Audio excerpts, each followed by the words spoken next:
Welcome in. What brings you into Milliways today? Ooh, planet was destroyed, huh? Ooh, them's the breaks. Hyperspace Express route. Well, we do need those, but sorry about the destruction of your species.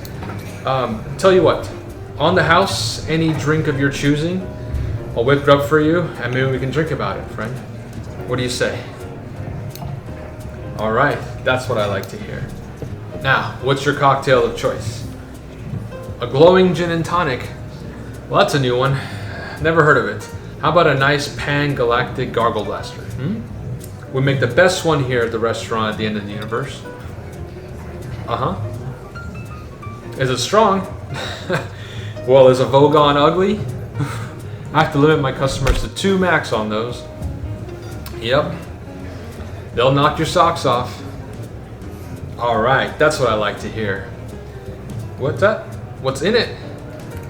Well, we don't normally divulge these types of secrets regarding our ingredients, but I'll tell you what, since there's only about 30 minutes left until the end of the universe, I'll go ahead and let you in on it. Now pay attention. There's some ingredients in here that are a little bit hard to find, and you gotta get it just right. Alright. First thing you need is some juice from an old bottle of jank spirits. This is the good stuff right here. Go ahead and put that right in.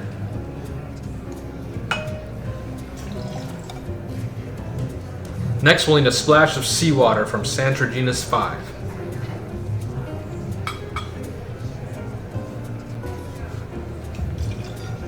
Next goes into Arcturian Mega Gin. Make sure to keep this on ice, otherwise the benzene will evaporate.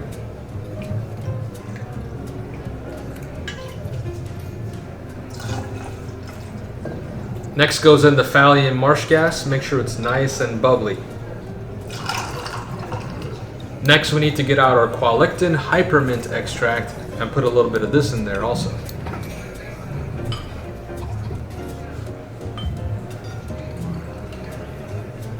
The next ingredient is dangerous to find, and I don't recommend you go out there by yourself. We need the tooth of an Angolian sun tiger. Let's see here.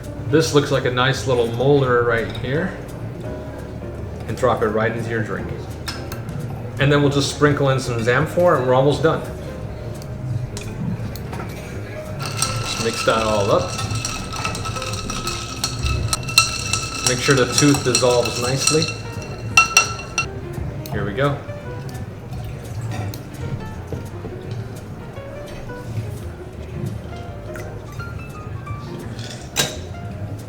Woo! And finally, top it off with an olive. Alright, your Pan Galactic Gargle Blaster. I think you have just enough time to drink. Hey everyone, welcome to the Book and the Drink, and if you're completely confused by that last segment, it's probably because you haven't read Hitchhiker's Guide to the Galaxy by Douglas Adams, and if you haven't, you're really missing out. It is a classic, nay, iconic piece of comedic literature in the genre of sci-fi, and everyone who enjoys reading science fiction should really think about picking this up. It's not a serious book by any means. If you're looking for that, look elsewhere. This is definitely a comedy, an absurdist comedy, but it's done really, really well. Hitchhiker's Guide to the Galaxy was originally a radio show and then adapted into books by Douglas Adams.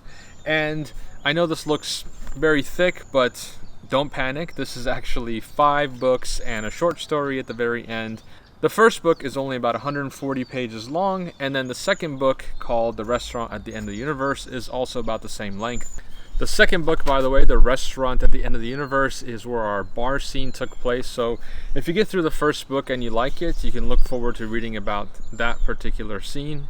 The first book, simply entitled The Hitchhiker's Guide to the Galaxy, is about a guy, a human, an ancestor of an ape named Arthur Dent, who is going about his life here on Earth when suddenly he finds out that his planet, Earth, is being destroyed to make way for a hyperspace bypass.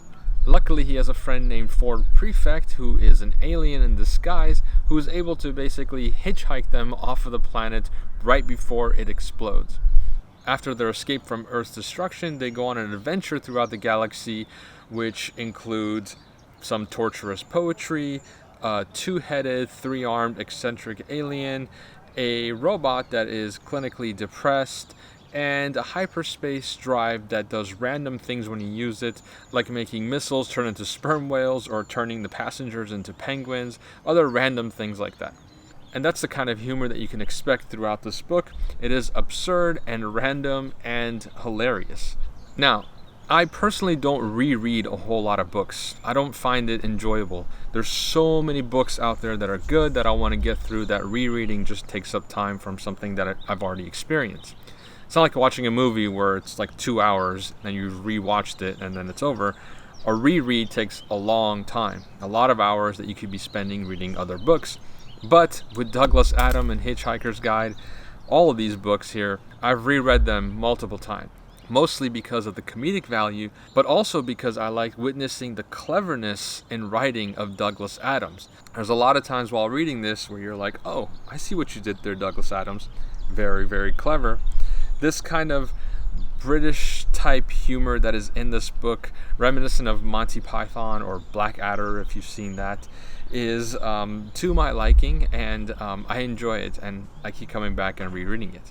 I don't think there's anyone that does this kind of absurd humor in writing as good as Douglas Adams, except maybe perhaps Sir Terry Pratchett, who is also great at this, and we'll definitely be doing videos about Terry Pratchett, so subscribe if you want to see that. By the way, this drink that I made earlier, I tried to follow the recipe that's provided in the book as best I could and come up with creative solutions for each ingredient. But of course, most of those ingredients don't exist here, so I had to make it up. But one thing that does is olives, and honestly, the olive does not go well with this drink. Without the olive, this drink is great. So follow the directions, but don't include the olive ingredient in there, and I think you'll have a good drink on your hands. At least though, I did give it a try in the movie version that recently came out in, I think, 2005. They basically had empty glasses that they drank the Pan Galactic Gargle Blaster from. When you see what I'm about to show you, you'll beg me to take you with us. The best drink in existence is the Pan Galactic Gargle Blaster, the effect of which is like having your brain smashed out by a slice of lemon wrapped around a large gold brick. So, this is at least more of an effort than they put forth. Speaking of the movie, I thought they did a pretty good job. The highlight for me was Marvin, the paranoid android, voiced by the late, great Alan Rickman.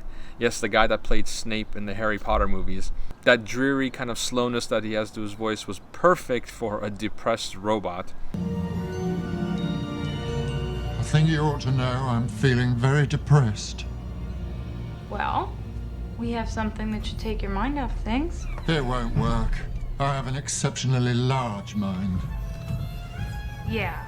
And upon subsequent reads, now I hear his voice in my head as the robot when I'm reading, which isn't a bad thing. I think it's a perfect fit for it.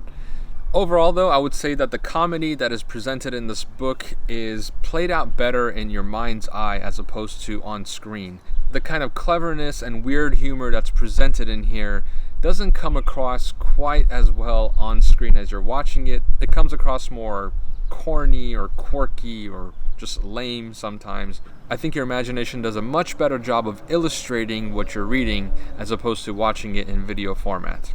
Just a personal take. But I would say don't skip watching the movie. Read the book first to get an idea of what the comedy is supposed to be like, and finish that, and then I think you'll actually appreciate the movie a little bit more as opposed to going into it blind and trying to figure out what the heck is this weird humor that's going on screen. Alright guys, go check out Hitchhiker's Guide to the Galaxy. I don't think you'll be disappointed if you like comedy that's absurd and random. I think you'll find a lot to enjoy in here. There's a link down below in case you want to purchase it, in case you can't find it in a local store near you. And I'll see you in the next one. Cheers!